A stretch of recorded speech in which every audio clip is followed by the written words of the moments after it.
When I grew up, rodeo wasn't an option. You were going to ride. My dad made it abundantly clear that it was not an option in our household. You were going to have to ride. And I can remember that first time tears were welling up my eyes. Because I knew that that ride was going to be just like all other rides before it. I was going to end up face down in the dirt, making that long walk of shame back to the buck and shoots, while the crowd gave its collective, "Aww." Because I didn't want to be a cowboy. It's stupid. You've got to climb on the back of a wild animal that wants to buck you off and possibly stomp a mud hole in your chest. I mean, I was 8 years old, for crying out loud. But I had a plan. See, my plan was, if I kept getting bucked off, that hopefully my dad would realize that I wasn't any good at this sport, and he'd let me do something else. It hadn't worked up to that point, but oh gosh, I was persistent, right? I was going to stick it out. So as I sat there, looking out of the chute, out in the arena, looking for the softest spot to try and fall into, I nodded my head, and out we exploded, and the dust and the fur flying off, and I decided I was going to try and fall off to the left. So I started leaning to the left, and it came around to the left and bucked back underneath me. So I started leaning back to the right, thinking I could fall off that way, and it swung back around that way and bucked back underneath me. And we did that a couple more times, and the next thing you know, the whistle blew. I'd made a ride. And as my feet hit the ground, the audience hit their feet. And they were clapping and cheering, "Yeah!" for me. And it felt good. It was actually the second best feeling that I got to have that day. You see, when you win, when you rodeo, you get a buckle. And that buckle is given to you by a rodeo queen. Now this particular rodeo queen happened to be the cutest 10-year-old girl in 3 counties. An older woman.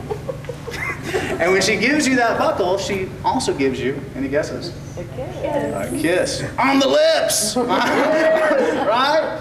I got to thinking at that moment that rodeo ain't so bad. I became a boy possessed. You couldn't keep me away from rodeos.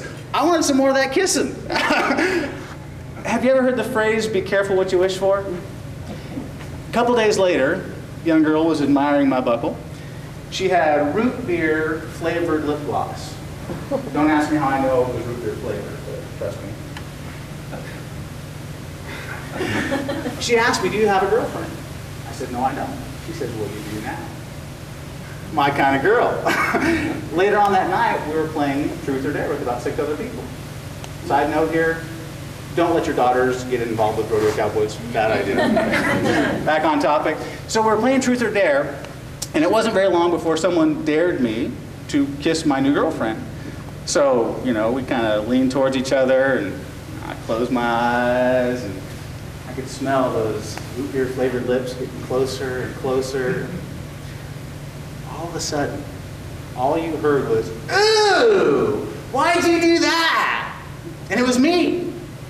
Because she had tried to stick her tongue in my mouth.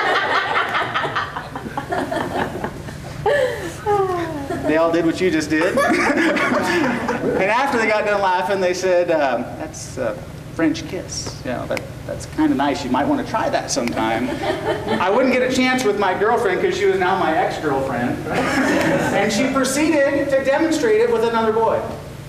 More anger and frustration and tears welling up at that point. But luckily, I didn't stop rodeoing. I didn't stop kissing. My rodeo career took me all over the world. I was an all-around champion, youngest one in the European Rodeo Association, only one to win back-to-back, first one to ever do that. On the kissing front, I continued to do that as well. While I may not have been very good at first, now I am dang near Adonis-like in my pucker prowess. What I learned is that sometimes the things that feel good at first may not always feel good. And other things that don't feel good at first may start to feel good later on. But the rule is, you gotta keep improving. You gotta keep working, gotta keep trying and getting better. So with that in mind, if there are any ladies in here that have any tips, techniques, or trainings that might be of benefit to my ongoing research, I'll be available later on. Toastmaster.